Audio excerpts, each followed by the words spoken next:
tanong, maraming sagot.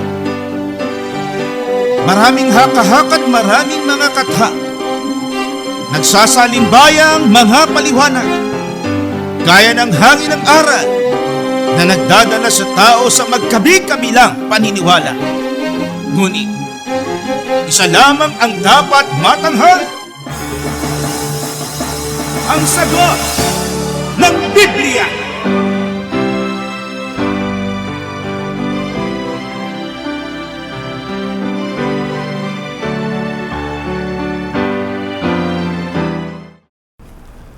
Gaya po ng inyong narinig, mga giliw naming taga-subaybay, sa palatuntunang ito na ang kabanal-banalan, ang bahagi pong ito ng ating programa ay pinamagatan po nating ang sagot ng Biblia. Welcome po mga mahal naming mga taga-subaybay, mga kababayan po natin, lalo na dito sa Pilipinas na kung saan ay nagre-ready sa mga darating na araw sa paghirang ng mga bagong leaders, boto ng mga bagong pinuno ng ating bansa. Welcome po dito sa ating portion na pinamagatang Ang Sagot ng Biblia. Ito po'y pangkalahatang programa ng Kabanal-Banalang Iglesia ng Diyos kay Kristo Jesus. Ang ating umbrella program po ay Ang Kabanal-Banalan. Ang nasusubaybayan nyo po ngayon, Ang Sagot ng Biblia. Bukod po dito, mga kaibigan, meron pa rin po tayong pagpoprograma sa ibang mga time slots na kung saan ay meron po tayong iba't ibang mga tema ng pagpoprograma. Kaya inaanyayahan din po namin kayo sa ating iba pang mga pagpoprograma. Gaya nito sa himpilang DWBL 12:42 sa Talapihitang AM ay mapapanood at mapakikinggan ang mga sumusunod. Blessed Day, Monday to Friday po yan, 7:30 to 8 in the morning. Samantala, sa social media naman ay ipinapalabas po yan sa ganap na ika-6 hanggang ika-6 at kalahati po ng umaga.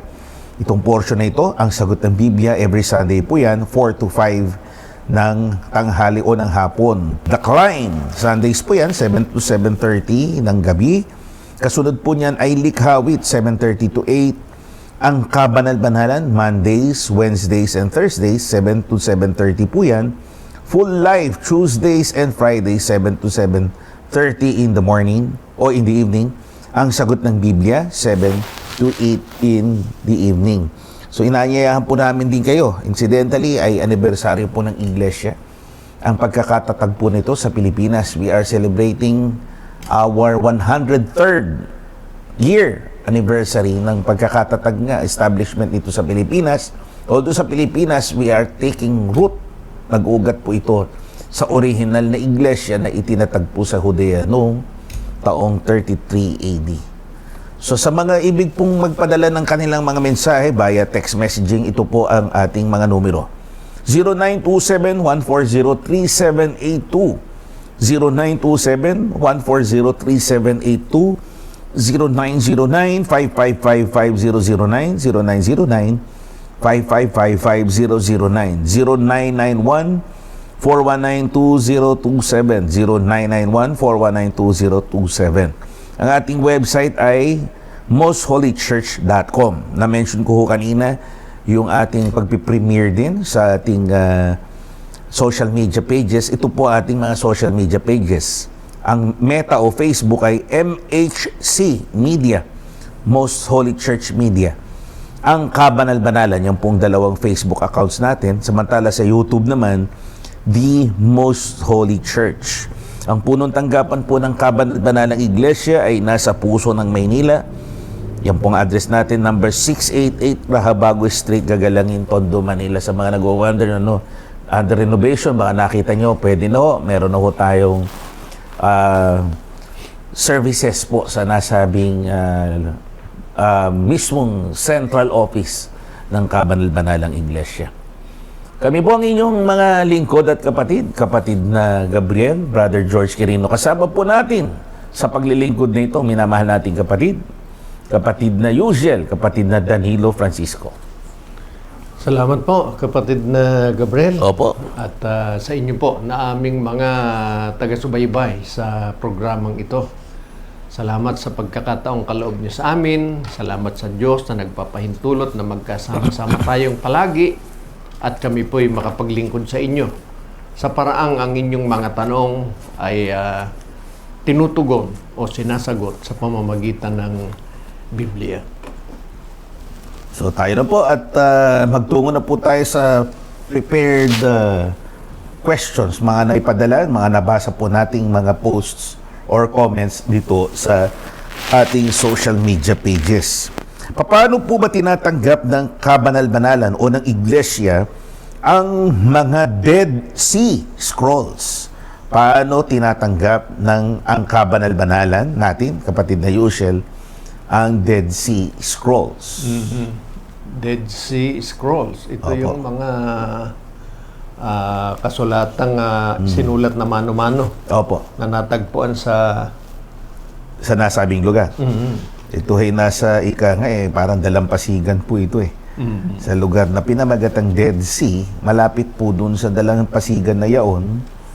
At sa pagkatagpo nga nito, kaya nga lugar yan, Dead Sea, sa Middle East.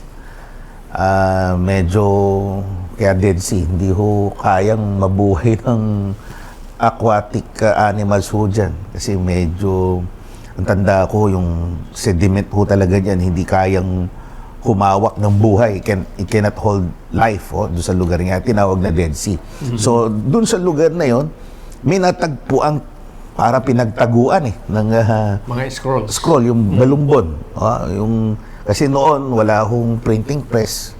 Ang paraan po noon ay mano-mano, sabi nyo nga kanina. Opo. Nilalagay sa, parang papel din ho ito, na mano-manong sinusulat. Tapos, ang pagtatago nila, nirorolyo. Kaya scroll. Para umanig na nilululod. Opo. Sa ating mga Batanggenyo, mga Tagalog, ang tawag ay nilululod.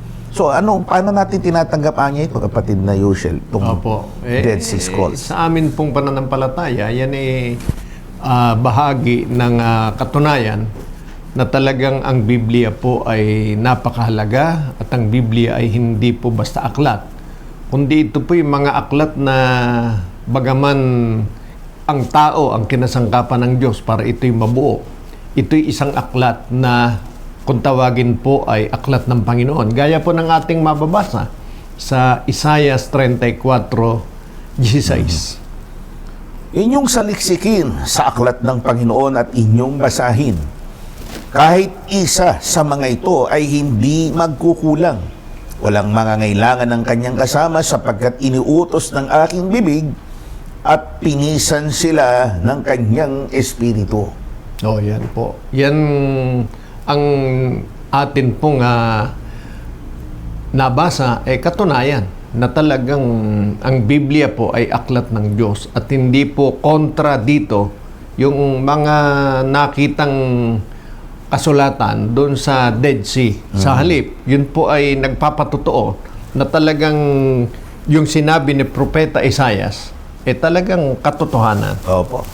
So, yun po complementary pa nakatulong. Opo. Dahil nga siyempre, mga siyentipiko, mga nakabasa ng original na manuskrito sa wikang Hebreo, natin pinagkakamali. Opo. Jadi siyempre, may kanya-kanya silang pagtanggap dyan. Tapos nasalin din sa wikang Griego, ang lingua franca o universal na wika noon. Kaya bumangon yung Septuagint na version, yung Greek sa Greek, pagkakasalin. So, andyan nga maraming kuro-kuro, spekulasyon tungkol sa authenticity, tungkol sa pagiging makatotohanan ng mga aklat noon. Pero nung na-discover po yung Dead Sea Scrolls, yun nagpatotoo, yun ay kasulatang nagpapatotoo na yung unang mga bersyon, unang mga handwritten na mga manuskrito, ay totoo kasi it complements kinumpleto, pinaghambing nila yung magkakaibang manuskrito, nagtutugma. Meron lang mga minor na minor differences na negligible. Pero ito ay revolusyonaryo, nung natuklasan ng Dead Sea Scrolls noong 1940s hanggang 1950s na sa mga nababasa nga po natin, higit marami ho natuklasan doon. Nulit po natin, ito'y nagpatibay Hindi po ito bukod, kapatid na Yusel? Opo, hindi bukod na Hindi siya bukod. Kundi mga bukod, hindi bukod in the sense na iba, kundi sila po ay bukod na kopya. Higa nga, sipi, kopya po sila nung original na mga manuskrito. Opo. Kaya tanggap po natin yun. Walang pagdududa. Ito'y tulong sa mga nagsisipag-aral ng kasulatan. Specifically, yung kasulatan Hebreo o sa mas popular na tawag natin na Old Testament manuscripts. Kaya hindi po yun kapalit ng Biblia, kundi tulong para patunayang ang Biblia ay gaya ng sinabi ni Propeta Isaias, aklat ng Panginoon. Salamat po at sana'y nakatulong sa inyong pagsasaliksik ang mga bagay na ito. So, ang kasunod po nating katanungan para po sa araw nito, dapat pa bang malaman ng tao kung sino ang Diyos? Ang ganda ng katanungan. May naalala po ko niya, kapatid na Yusel, na tagpo sa Aklat ng Mga Gawa na kung saan, mga nagdedebating mga pilosopo, nagsisipakinig yung mga tao. Medyo dumating si Apostol Pablo dito. Sabihin na natin, parang umeksena.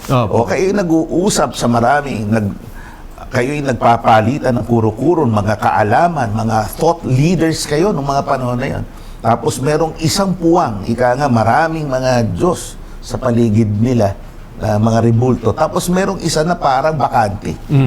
At may inscription na nakalagay sa isang Diyos na hindi kilala. Opo. Basahin natin para madinig nila. Alala po natin, kapatid na Yusel, napaka-importante eksena yun Opo. sa panahon ni Apostol Pablo. Sige po. Basahin po natin sa Aklat ng Mga Gawa. Sapagkat sa aking pagdaraan at sa pagmamasid ng mga bagay na inyong sinasamba, ay nakasumpong din naman ako ng isang dambana, na may sulat na ganito, sa isang Diyos na hindi kilala. Yun ngang inyong sinasamba sa hindi pagkakilala, siya ang sa inyo'y ibinabalita ko. Kasi marami silang Diyos doon na bawat Diyos nila may kanya-kanyang ginagawa. Opo. Kaya kilala nila. Opo. Kaya may pangapangalan, may mga kanya-kanyang specialty, may kanya-kanyang nasasakupang aream ng pagiging Diyos. Halimbawa, Diyos ng langit, Diyos ng dagat. Diyos ng bukid. Yung limitasyon ng kanyang kapangyarihan, hanggang dagat lang. Pag lumagpas ng dagat, wala na. Yun ang uri ng mga Diyos nila noon. Kaya lang, merong isang Diyos na sabi nila, hindi kilala. Pero sinasamba nila. Sabi ni Apostol Pablo, yun nga ang gusto kong ipakilala sa inyo. So, importante. Dito sa missionary journey ni Apostol Pablo, sinasabi niya, importante makilala kasi ito para suntok sa buwan, para sa kanila. Baka may nakakaligtaan kaming Diyos dyan, baka ma-open yung Diyos na yan. Buti pa maglagay kami ng puwang ng isang dambana, kahit bakante siya, makalagay doon sa isang Diyos na hindi kilala. Bagaman napakarami na nilang Diyos na sinasamba. So, in other words, dito pa lang sa talatang ito, makikita natin ang kahalagahan ng makilala natin yung Diyos. Kaya yun ang iniharap ni Apostol Pablo. Kaya tumindig siya sa mga mahuhusay ng mga orador, mga pilosopo, at sinabi niya, papakilala ko sana sa inyo isang Diyos na para sa inyo ay hindi nyo pakilala. Kaya mahalaga na makilala ng lahat ng tao kung sino yung Diyos na talagang dapat nating makilala ayon sa dapat nating maunawaan. Ang dahilan, ipinaliwanag din niya ni Apostol Pablo sa ibang tagpo nang kausap niya ang mga kapatid sa Roma. 10:14 po ang talata. Paano nga silang magsisitawag doon sa hindi nila sinampalatayanan? At paano silang magsisisampalataya sa Kanya na hindi nila napakinggan? At paano silang mga kikinig na walang tagapangaral? Pagka kasi kinikilala mong Diyos, diyan ka nananalangin, diyan ka tumatawag, diyan ka nagtitiwala. O siyempre, para maipakita mo yung pagtitiwala, pananalangin sa Kanya, tatawag ka sa Kanya. Opo. Sabi ni Apostol Pablo, paano kung hindi mo kilala? Paano ka tatawag sa Kanya? Sasabihin mo nga, O Diyos naming hindi namin kilala, parang kakatwa. Opo. Awkward, ika nga. Opo. Kahit naman sa pang-araw-araw nating interaction sa mga tao, halimbawa sa hanap buhay, sa pagtatrabaho, sa namamasukan tayo, hindi po pwedeng yung kumpanyang pinapasukan natin, hindi natin alam ang pangalan. Opo. Siyempre, pag tinanong ka, saan ka nagtatrabaho? Doon. Ganun lang ang sagot. Kailangan espesipiko. Kailangan sinasabi mo yung pangalan ng kumpanyang pinapasukan mo. Kahit sa school, ganun din. Opo. Maraming mga eskwelahan. Sinasabi mo kung saan ka nag-aaral. Importante, lalo na sa paglilingkod natin, tayo nagre-relihiyon, importanteng kilala natin ang sasampalataya ng sinasamba nating Diyos. Opo. Dahil pagka Diyos, sasambahin natin, paglilingkuran natin, hindi pwedeng tinatawag o kinikilala mong Diyos, pero iba yung sinasambong mo, hindi yun ang Diyos. Yun hindi po siyang panuntunan na itinuturo ng Biblia. Kaya kung talagang gusto ng tao maglingkod ng tama sa Diyos, unang-unang kailangan, kilalanin niya kung sino ang Diyos na dapat niyang paglingkuran. Huwag tayong basta pumayag doon sa katwiran ng iba. Ang importante, may isang Diyos. Kahit sino pa siya. Basta sa puso mo, yung isang Diyos na yon, yun ang iyong sinasamba. Hindi po gayon. Dahil pagka po tayo'y sumasamba lang, naglilingkod lang, hindi natin kilala kung sino yung Diyos na dapat nating paglingkuran, may malaking pagkakamaling pwede tayong kahulugan. Ang kinahulugan ng mga taong nagpako sa Panginoong Kristo Jesus dun sa krus. Basahin po natin. Ito po sa 1 Korinto 2:8, na hindi napagkilala ng sino mang pinuno ng sasanglibutan ito, sapagkat kung nakilala sana nila, ay di ipinako sa krus ang Panginoon ng kalwalhatian. Oo, napakalinaw. Kaya po naipako sa krus ang Panginoong Kristo Jesus kasi hindi nila kilala. Yung pala, ayon kay Apostol Pablo, ang Panginoon ng kaluwalhatian. Kung yun ang naging pagkakilala ng mga tao noon sa Panginoong Kristo Jesus, hindi nila ipapako. Pag sinabing Panginoon ng kaluwalhatian, may iba pa bang makahihigit sa Panginoon, kapatid na? Absolute yun, kapatid na Yusel.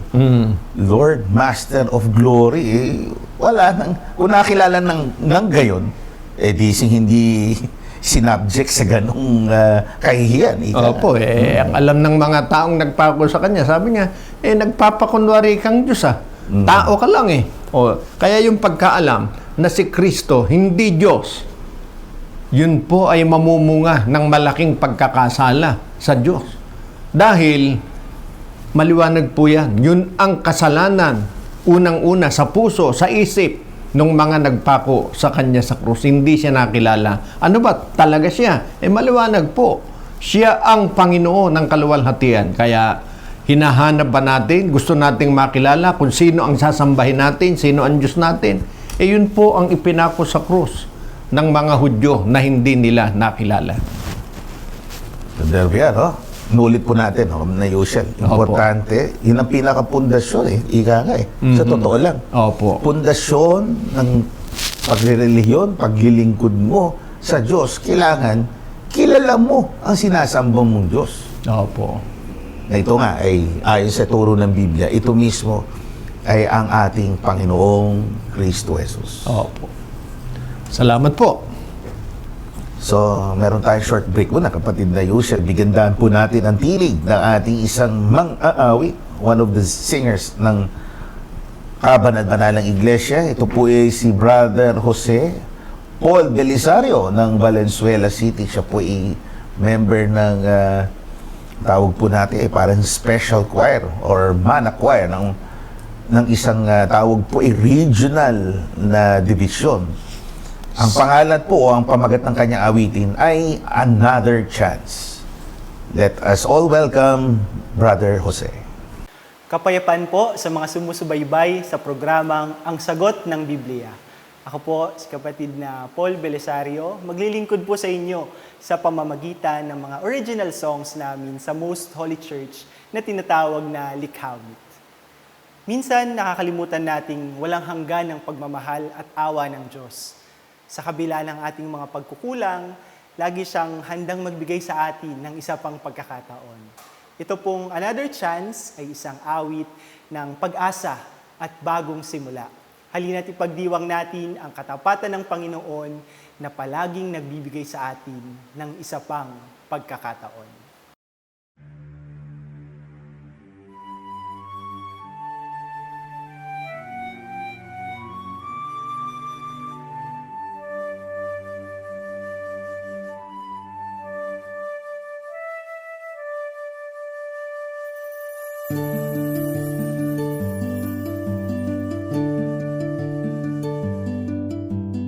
Another chance to testify your kindness. Another chance to act with willingness. Another chance that makes me believe that you love me and you will never leave. Another chance for another happiness. Another chance to feel your holiness. Another time to follow your greatness, to serve you and sing for you, to do all my best.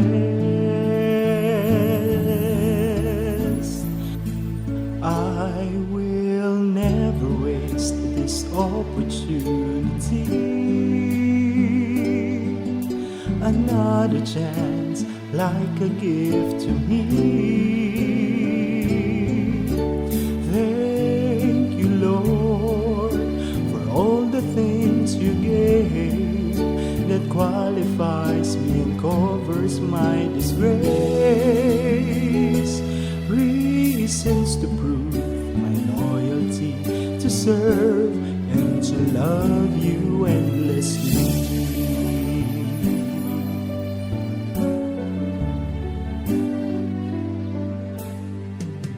Another chance for another happiness.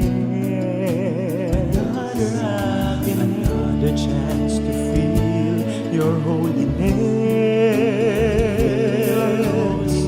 Another time to follow your greatness, to serve you and sing for you, and sing for you, to do all my best. I will never waste this opportunity. Another chance like a gift to me.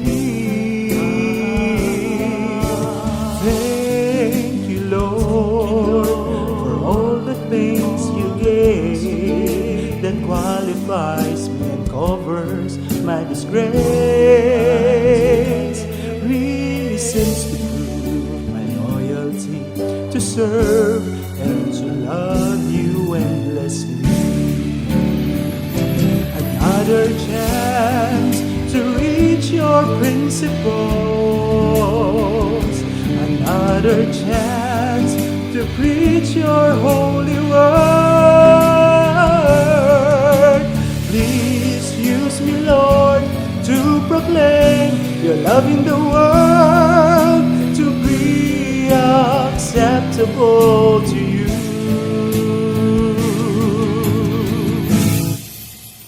I will never waste this opportunity. Another chance like a gift to me. Thank you, Lord, for all the things you gave that qualifies me and covers my disgrace. Reasons to prove my loyalty, to serve and to love you endlessly. Reasons to prove my loyalty, to serve and to love you endlessly.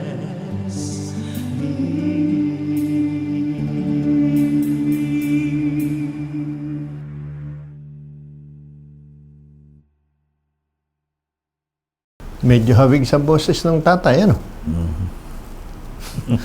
Okay.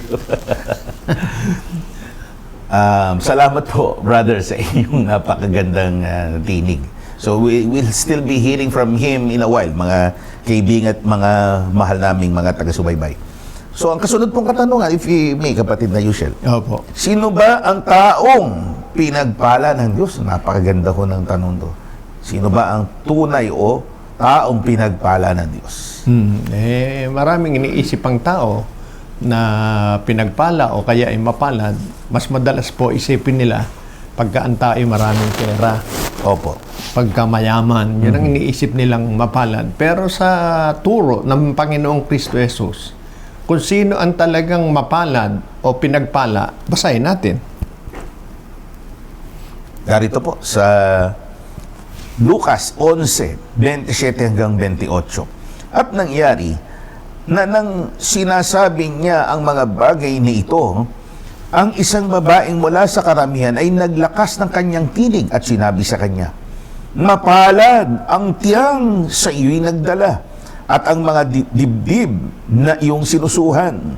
Datapot sinabi niya, "Oo, bagkus na lalong mapapalad ang nangakikinig ng salita ng Diyos at ito'y ginaganap."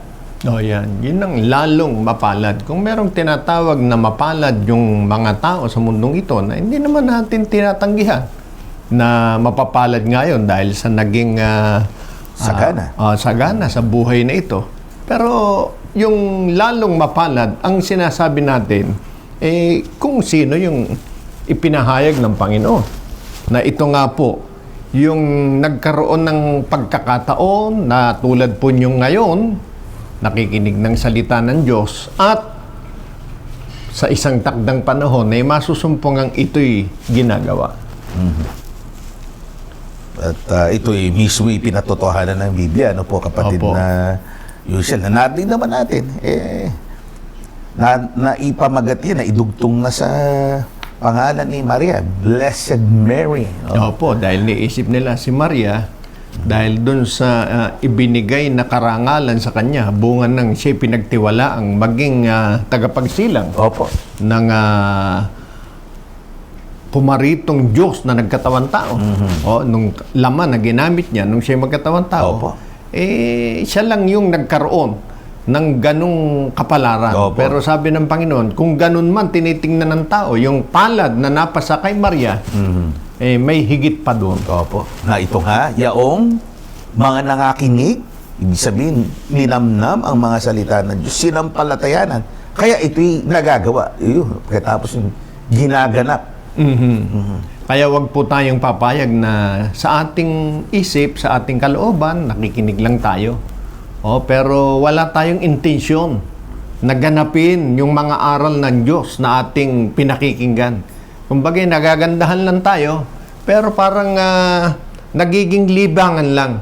Kailangan po sa ating kalooban, kung nais nating maging kabilang doon sa sinabi ng Panginoon na lalong mapapalad yung nakikinig, wag lang tayong makinig, kundi kung talagang tayo sumasampalataya, sabi ng iba, ang ganda ng aral nyo, talagang na-bless ako.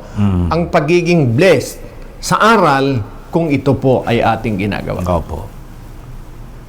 At bukod po dyan, siyempre, kinalaraw ng Biblia. Of course, hindi naman natin naalis yun. Sabi nyo kanina, hindi naman naalis yung may kasaganaan ka sa buhay.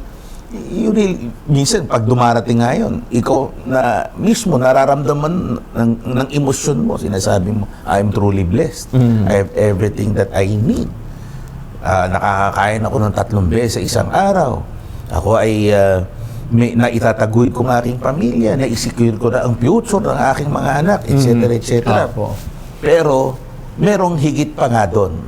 Actually, kung uriin nga ng Biblia, ang material blessing ay walang comparison, ika nga, dito sa tunay na blessing ayon sa Biblia. Opo, kaya kung ipakilala yan ng Panginoong Kristo Jesus, yung mga material na bagay, hindi yan ang talagang principal o pangunahing dapat nating hangarin. Sa halip, unahin natin yung itinuturo niya at yung mga inaakala ng taong na nagpapaging mapalad na biyaya sa mundong ito, yun po'y sekundaryo lang. At yan ay mababasa natin sa pahayag mismo ng Panginoon. Opo. Mateo 6:33. Dapat hanapin muna ninyo ang kanyang kaharian at ang kanyang katwiran. At ang lahat ng mga bagay na ito ay pawang idaragdag sa inyo.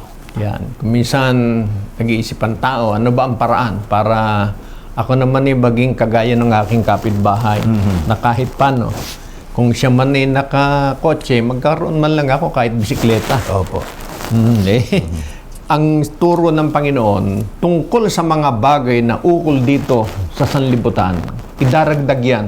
Hanapin lang muna natin ang kaharian ng Diyos at ang kanyang katwiran. Ibig sabihin, hangarin natin na maging kabilang tayo sa mga taong Diyos ang sinusunod sa kanilang buhay o ang Diyos ang pinagahari nila sa buhay nila dahil sinusunod nila ang katwiran ng Diyos.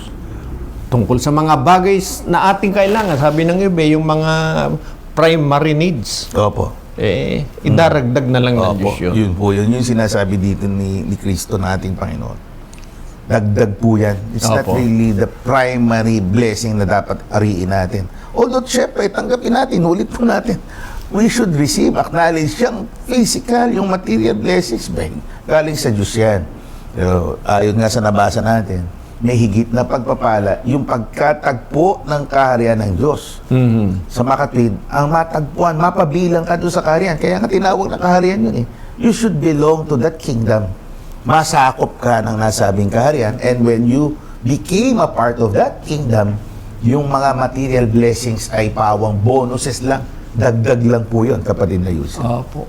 Kaya yan ang talagang unang-una ay ipinahayag ng Panginoon sa kanyang pagtuturo, maging bahagi yan ng ating pananalangin, pamamanhik sa Diyos na Thy kingdom come. Mapagharian niya tayo sa ating buhay para po hindi natin alalahanin yung mga pangangailangan natin sa buhay na ito. Dahil yun ay talagang idaragdag ng Diyos. Hindi ibig sabihin na hindi na tayo magtatrabaho. Ang Diyos ang mag-guide sa atin. Ano ba ang trabaho na kailangan? Ano ba ang dapat nating gawin? Hindi tayo papayagan ng Diyos na kung siya ang naghahari sa atin, kailangan nating magnakaw, gumawa ng masama para lamang magkaroon ng laman yung ating palabigasan. Opo. So sana makita nyo po, using our spiritual eyes, makita natin, biblically speaking talagang higit na pagpapala, blessing, yung spiritual blessings through the kingdom of God. Which brings us, kapatid na Yushel, doon sa kasunod na tanong. Opo. Yun ho yung, kaya inakmanan natin magkasunod po ito. Ang tanong po ng iba, syempre, nag-iisip, nagsusuri ng nakikita sa kapaligiran. Gawa ba ng Diyos ang pagiging dukha ng tao? In other words, yung nakikita niya kahirapan, poverty, may gawa ng Diyos, purposely ginawa ng Diyos ang ganyang bagay. Yan totoo. Nung likhain ng Diyos ang tao, hindi mo maisasabing siya'y dukha o mayaman Dahil pare-pareho lang Opo. Nang isilang ka sa mundo ito, Opo. pareho ka rin ng kapitbahay mo. Di ba, wala rin Opo, kahit siya nasa barong-barong, ikaw ay nasa isang maayos na tahanan. Pagka kayo isinilang sa mundong ito, sabi nyo nga sa awit, awit ng isang Filipino icon, parehas na kayong lumabas sa mundong ito ng hubad. Opo. At darating ang panahon na lahat naman tayo may katapusan. Kaya nga, magpapantay ang dalawang paa natin, parehas. Nasa loob tayo kahit mamahalin yung niche o yung kabaong lumayaman, parehas din ang estado. Bulok parehas din. Bulok din ang kapupuntahan. Yes. Opo. At yun inilalarawan ng sinabi ni Haring Solomon. Opo. Basahin natin. Sa Kawikaan 22:2, ang mayaman at ang dukha ay nagkakasalubong kapwa. Ang Panginoon ang may lalang sa kanilang lahat. Kaya ang sagot po doon sa tanong nyo, gawa ba ng Diyos ang dukha? Hindi lang po dukha, pati mayaman. Gawa din ng Diyos. Lahat ng tao, gawa ng Diyos. Ngayon, bakit may dukha? Wag nating isisi sa Diyos yun. Wag nating ibintang sa Diyos yung pagiging dukha ng tao. At pagka mayaman, para bagang siya itinangi ng Diyos at yung dukha ay kinawawa ng Diyos. May mga kadahilanan po. Kung minsan, mayaman na nga, yung unang kalagayan niya, bumabalik sa pagiging dukha. Opo. May mga paliwanag ang Biblia. Basahin natin. Isa-isahin po natin dito sa Kawikaan pa rin, 4 naman. Siya'y nagiging dukha na gumagawa ng kamay na walang kasipagan. Ngunit yumayaman ang kamay ng masipag. Yan. Merong tao, meron naman sana eh. Ang problema, naging dukha kasi tamad. Tamad. Meron namang nung una dukha, pero yumaman. Opo. Kasi masipag. Opo. Nandun ho eh. Kahit sabihin natin, ang Diyos ang may control ng lahat ng bagay. Siya nga yung makapangyarihan sa lahat. Pero tayo po ay binigyan ng free will. Tayo ay binigyan ng isip. Kakaiba tayo sa lahat ng mga nilikha niya. Tayo yung may kaluluwa. Alam natin kung anong masama mabuti, kung anong moral o immoral. At dito rin, sa pamamagitan po ng kaloob na ito ng Diyos sa atin, tayo ang ikangang magdidikta kung ano ang magiging kapalaran natin sa buhay nito. Gag-guide lang tayo ng Diyos. Opo. Huwag natin gayahin yung larawan. Halimbawa sa ating mga Pilipino, meron tayong larawan ng yung hindi na lang madiretso dito sa talata tinutukoy yung katamaran mo. Walang kasipagan, di syempre tamad. Kasi tamad yung nakahilata, nakanganga, naghihintay na malaglag na lang yung bunga mula doon sa puno. Walang ine-effort, walang ginagawa. Same is true sa Biblia. Kaya ka nagiging dukha dahil ang Diyos ay nagbibigay ng oportunidad sa iyo para ka maging produktibo, para ka maging mayaman. Hindi mo ginagawa, tamad ka. Pasya mo yung maging tamad, pasya mo na mabuhay ng walang kasipagan, talagang mamamalagi kang dukha. Pero anong sabi? Sa pangalawang bahagi, ang kamay ng masipag, masikap, masigasig, yun ang sumasagana. Yun ang yumayaman. Meron nga tayong mga nakikita. Ang totoo, bagaman dito, ang nakasulat ay kamay. Meron talagang walang kamay. Paa lang ginagamit nakakakain. Nakakatagpo ng pagkain. Sa social media, nakikita mo na napapanood doon. Yung iba naman, kompleto. Sobra pa kamay, sobra pa paa. Daliri sa kamay. Pero, pero, mas produktibo pa yung may kapintasan, may kapansanan. Walang mapagkunan ng pagkain. Kasi nga, yung pagkakataon at yung pwede sana na pagkunan niya ng kanyang pangangailangan, hindi yun ang kanyang gusto. At ang sinusunod na, ayon sa kanyang isip. Na hindi ayon sa kalooban ng Diyos. Yung blessings ng Diyos, available yan. Yan yung unahin natin sa iba na nangangarap. I-claim mo in the sense na paghihirapan mo. Hindi yung sa iba kukunin mo. O kaya yung claim na parang pumunta ka lang, meron kang stop, kukunin ko na to. Hindi claim na gano'n, inaangkin mo. Paghihirapan mo, available siya. Kikilos ka, ikikilos mong yung mga paa, kikilos mong yung katawan para maklaim mo yun. Hindi ka magiging dukha. Kaya nga noon, si Adan, di ba? Patulo ka ng pawis. Dati pwedeng pipitas lang. Ngayon, kailangan na siyang magsaka, magpatulo ng pawis. Nandun yung punto Magtrabaho ka, pagtrabahuan mo, magsikap ka. Hindi lalapit sa'yo ang biyaya. Kailangan puntahan mo ang biyaya, pagtrabahuan mo. At huwag mong kalilimutan, ikaw, at ang lahat ng kapwa nating tao, lalang ng Diyos. Kung tayo'y nagiging dukha o nagiging ano ang kalagayan natin dito sa mundo, iyan po ay mangyayari. Kung minsan, depende sa kung paano tayo nabubuhay, kung paano tayo gumagawa. At kung nais natin na mamalagi na nararamdaman ang paggabay ng Panginoon, huwag tayong lalayo sa patnubay ng Panginoon. Dahil sa Biblia, mababasa natin, sinabi ni Haring David, Dito po sa Aklat ng Mag-awit 37:25, ang wika niya ay ganito, Ako'y naging bata at ngayon matanda. Gayon may hindi ko nakita ang matuwid na pinabayaan, ni ang kanyang lahiman ay nagpapalimos ng tinapay.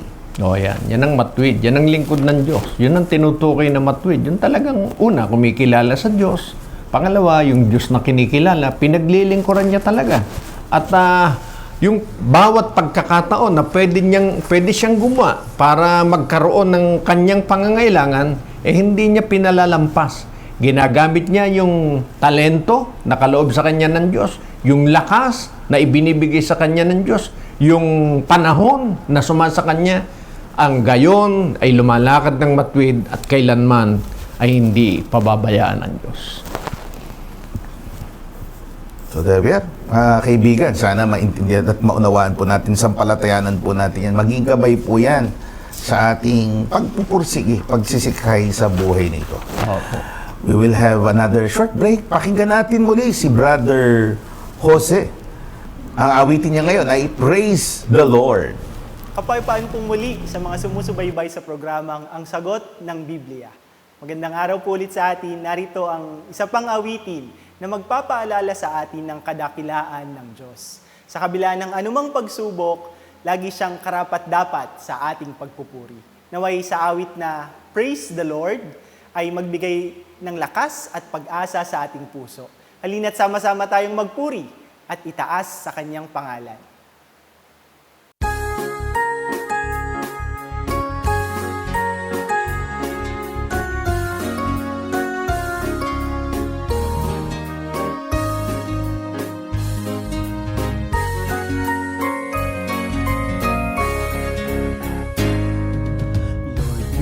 My God, I will exalt and praise your name. For in perfect faithfulness you have done wonderful things, things planned long time ago.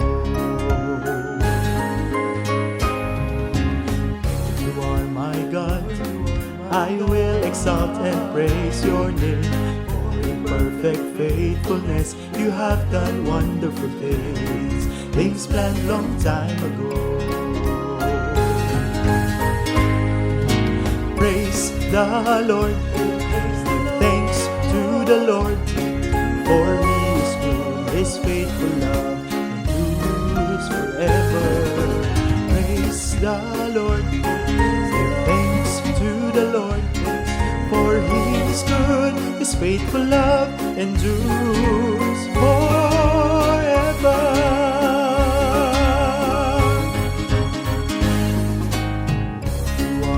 God, I will exalt and praise your name. For in perfect faithfulness you have done wonderful things, things planned long time ago.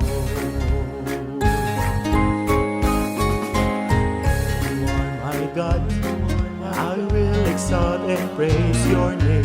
For in perfect faithfulness you have done wonderful things, things planned long time ago. Praise the Lord, give thanks to the Lord, for He is good, His faithful love endures forever. Praise the Lord, give thanks to the Lord, for He is good, His faithful love endures forever.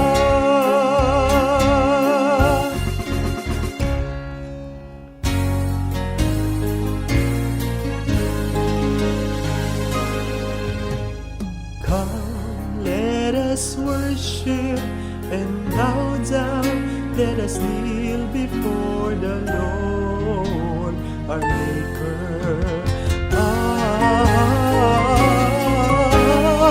Come, let us worship and bow down, let us kneel before the Lord our Maker. Praise the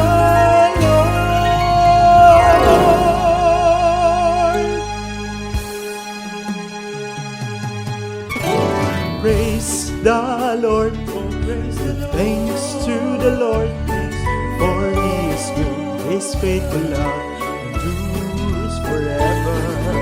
Praise the Lord, give thanks to the Lord, for He is good, His faithful love endures forever. Praise the Lord, praise the Lord, praise the Lord.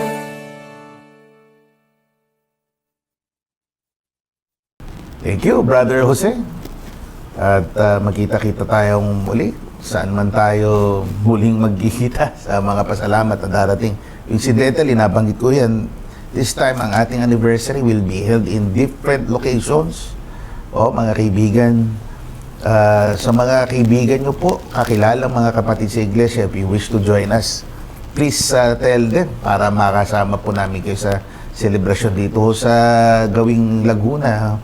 At mga kasama sa Cavite, Batangas, isasagawa po yun sa Santa Rosa Stadium o Auditorium. At may mga lugar din ho tayo sa Lucena, sa Pasig.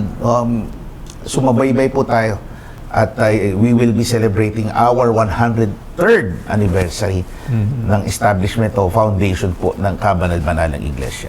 Ang kasunod na katanungan, kapatid na Yushel, ang mga unang Kristiyano ba? So, anong historical? Ang mga unang Kristiyano po ba ay may kinaaanibang iglesia? Pagka sinabing unang Kristiyano, kabilang po dyan ang mga apostol, yung mga noon ay lingkod ng Diyos na inuusig ng una.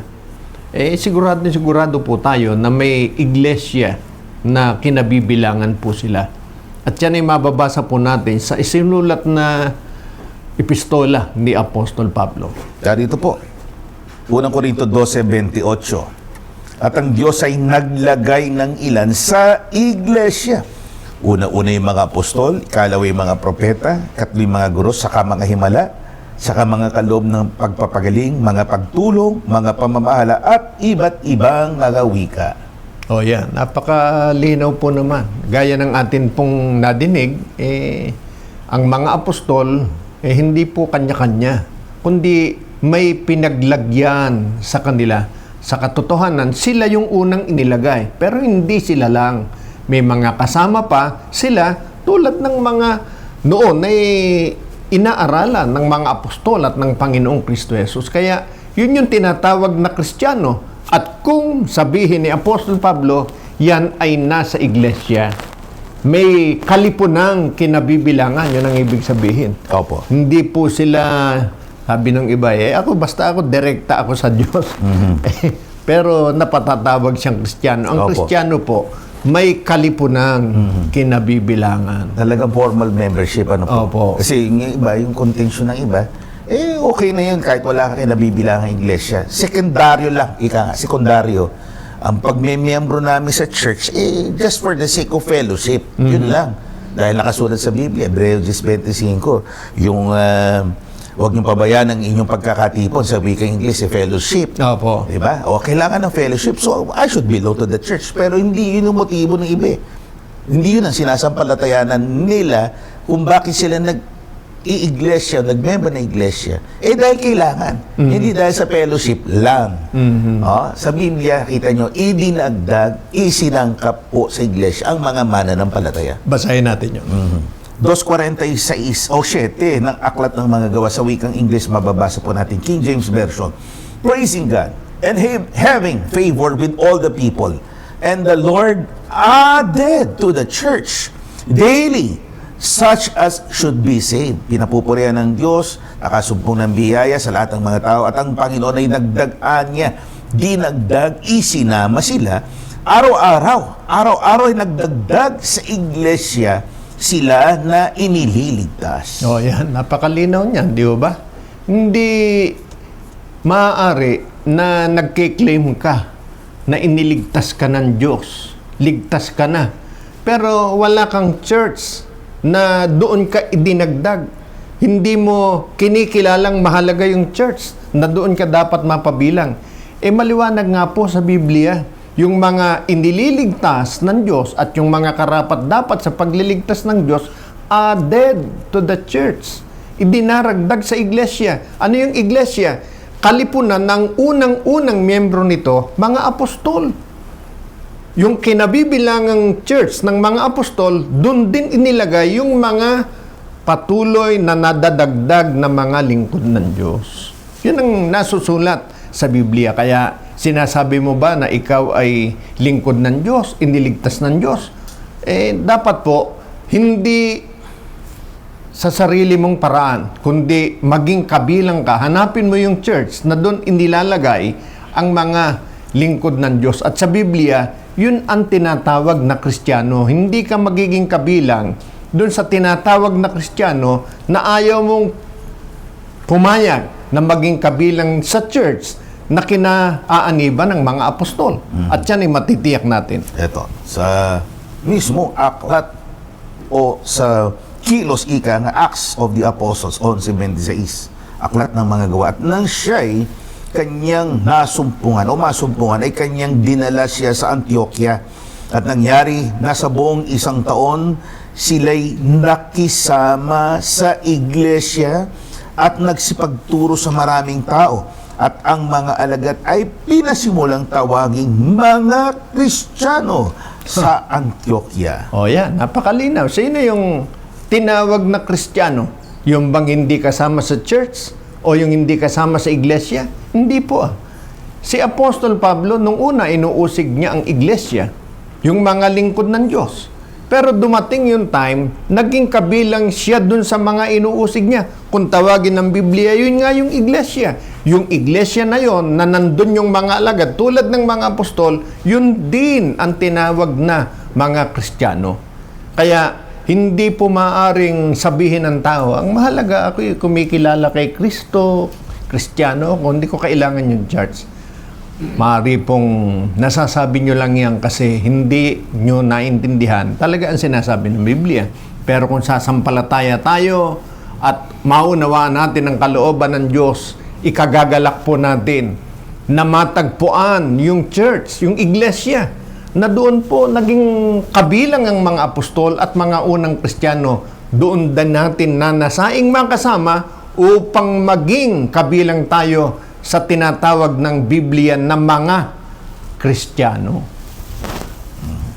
So, which brings us dun sa original question, may kinaniban ba? Nabanggit nyo nga kanina. Mga apostol, syempre, they were the first members, Opo. disciples, servants of Christ. May kinaniban talaga sila. Opo. Sigurado po tayo. Kaya yan dokumentado sa aklat ng mga gawa na they were members of a church. The church, actually. Ang iglesia. Hindi po for convenience lang yung iglesia na magtitipon-tipo ka kasi originally, yun yung konsepto tungkol sa iglesia. Assemblia. Fellowship. In time, kinalaro kahit nga hindi pa inventado, hindi pa na-invento, yung salitang iglesia, nandun yung konsepto Opo. ng pagme-member sa isang organisasyon na kinalaunan ay ang tawag nga sa wikang English ay church, sa wikang Tagalog na wika rin Kastila, iglesia. Ulit po natin, they were members of the original church. At kung babasahin sa Biblia, kapatid na Gabriel, ang pangalan, meron ba? Meron, siyempre. Kanina, tinalakay natin, pangalan ng Diyos. Opo. Yun ho, identity. Ika nga, kahit sinong tao, kahit tayo, I cannot just address you as, hey, mister. O, di ba? Hoy. Opo. Medyo Amerikano, hey, mister. Hoy. Pero awkward, hindi disente, ika nga. At hindi po ito mismong sistematiko, hindi po ito takda sa Biblia. Opo. Ang Diyos may pangalan, ang iglesia may pangalan din. Diyan po inilagay yung mga apostol at ang Opo. mga unang Kristiyano. Ang pangalan, mababasa rin po natin sa Biblia. Unang Tesalonica 2:12, kasama po ang 14, na kayo'y pinangaralan at pinalakas ang loob ninyo at nagpatotoo upang kayo lumakad ng nararapat sa Diyos na siyang tumawag sa inyo sa kanyang sariling kaharian o sa kanyang sariling kaharian at kaluwalhatian sapagkat kayo, mga kapatid, ay naging tagatulad sa mga iglesia ng Diyos kay Kristo Jesus na nasa Judea, sapagkat nagduusan din naman kayo ng mga gayong bagay mula sa inyong sariling mga kababayan, gaya naman nila sa mga Hudyo. O yan, si Apostol Pablo po ang nagsalita niyan. Sumulat siya, sinabi niya yan sa mga kapatid sa Thessalonica na ayon sa kanyang paliwanag, Diyos ang tumawag sa inyo. Ang pinagtawagan niya sa inyo, yan ang kanyang kaharian. Ang kanyang kaharian na yan na tinutukoy niya, yan nga po ang iglesia ng Diyos kay Kristo Jesus. Kaya mapapansin po ninyo, kung ipakilala namin ang iglesyang ito, hindi po basta iglesia. Kabanal-banalang iglesia ng Diyos kay Kristo Jesus. Kasi po, hindi ito sa tao. Sa Diyos po ito. Kaya, hindi po kahit saang iglesia, kundi sa isang tiyak na iglesia, doon po inilagay ang mga apostol, ang mga unang Kristiyano, ang lahat ng mga iniligtas ng Diyos noong una at patuloy na inililigtas sa panahong ito, nandyan po at tinitipon sa iglesyang Diyos ang may-ari, sa kabanal-banalang iglesia ng Diyos kay Kristo Jesus. Kaya hindi po kami nagdadalawang isip na i-share ito sa inyo, kundi buong karangalan, buong kagalakan, ibinabahagi namin sa inyo ang katotohanan ito. At dagdag natin, kapatid na Yusef, tignan nyo itong nangyaring to. Opo.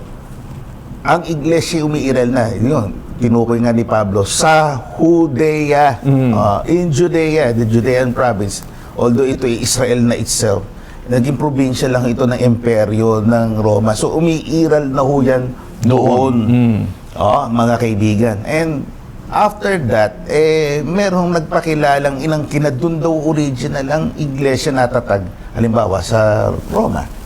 Which begs us the question, ito sa Biblia, Judea ang pinag-uusapan. There's no mention of Rome na doon in-establish ang original iglesia, ang church, na doon nagmiyembro ang mga apostol. Ikon lang isang bagay na pag-isipan po natin. How come may mga nagkiklaim na ganyan?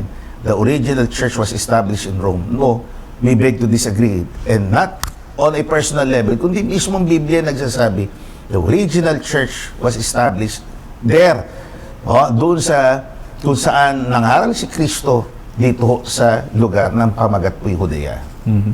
Kaya tulungan po tayo ng Diyos na way masampalatayan na natin ito, lalo na tayo po ay nagnanasa na maging kabilang sa mga tunay na Kristiyano. Huwag nawa tayong magdalawang isip na maging kabilang sa kabanal-banalang iglesia ng Diyos kay Kristo Jesus. Hanggang dito po at maraming salamat po sa inyong pagsubaybay sa bahagi pong ito ng ating programa. Mag-uukol po tayo ng pagpapasalamat, panalangin ng pagpapasalamat sa Diyos at paghiling ukol po sa ikabubuti ng ating mga kapatid, ng ating mga taga-subaybay, lalo na po ang kasalukuyang may mga sitwasyong pinagdadaanan. Ukol dito, pangungunahan po tayo ng isa sa elder o matanda sa iglesia, ang kapatid na Gabriel George Quirino. Tayo po, manalangin. Aba, Ama naming Hari. Aming Hari. Sa sandali ito, kami po ay unay ibig na magpahayag ng aming gratitude o pasasalamat sa iyo sa binigay mo sa aming oras, panahon, at nagkaroon ng atensyon ang aming mga tagapakinig. Opo. Ang yung audience na nagnanasang makabahagi sa iyong mga pagtuturo. Amen. Ang panalangin namin sana ay sumibol ito sa puso nila na nagkapalad na mapakinggan ito. Opo. At sumibol ito bilang pananampalataya, akayin sila sa tama at wastong paglilingkod sa iyo. Amen. Alalahanin mo rin ang mga nagdadalamhati, may mga karamdaman, may mga dinadala na mga suliranin sa buhay na ito. Opo. Ikaw ang Diyos na sinasampalatayanan namin, na nakatatalos ng laman ng aming mga kalooban, nasa iyo din kapangyarihan ang pagkasumpong namin ng tugon o sagot sa lahat ng aming mga katanungan, ang lahat ng aming mga suliranin. Opo. Kaya sa iyong mga kamay ay ipinagtatagubilin namin ang aming mga kapalaran, Ibangon mo kami sa aming mga karamdaman, palakasin mo ang aming mga lupang katawan, lalong-lalo na i-bless mo po, pagpalain mo ang aming mga kaluluwa sa gitna ng mga kaguluhan sa mundong ito. Bigyan mo kami ng kapayapaan, hindi ang kawalan ng kaguluhan, kundi ang kapayapaan na ukol sa aming kaluluwa. At sa pamamalagi dito ay sumakdal kami, makita namin ang iyong mukha, maipagsama mo kami sa iyong pangakong buhay na walang hanggan. Amen. Ang lahat ng ito ay aming idinadalangin, maikliman ay sinasampalatayanan namin. Ang hindi man nasambit nitong labi ay idaragdag mo sa aming mga pagpapala. Ang lahat ng ito ay aming hiling sa ngalan mong Diyos at Kristo Jesus na aming tagapagligtas. Amen. Maraming salamat po sa inyong pakikinig sa araw na ito, sa ating episode ng programang Ang Kabanal-Banalan. Muli po namin kayong inaanyayan sa susunod pong ating episode. Kami po ang inyong mga lingkod at kapatid na Gabriel. At kapatid na Yusiat. Ang panalangin po naming magkakapatid sa Kabanal-Banalang Iglesia ng Diyos kay Kristo Jesus ay Kapwa naman tayo, bantayan ng Panginoon sa ating paghihiwalay. Mispa.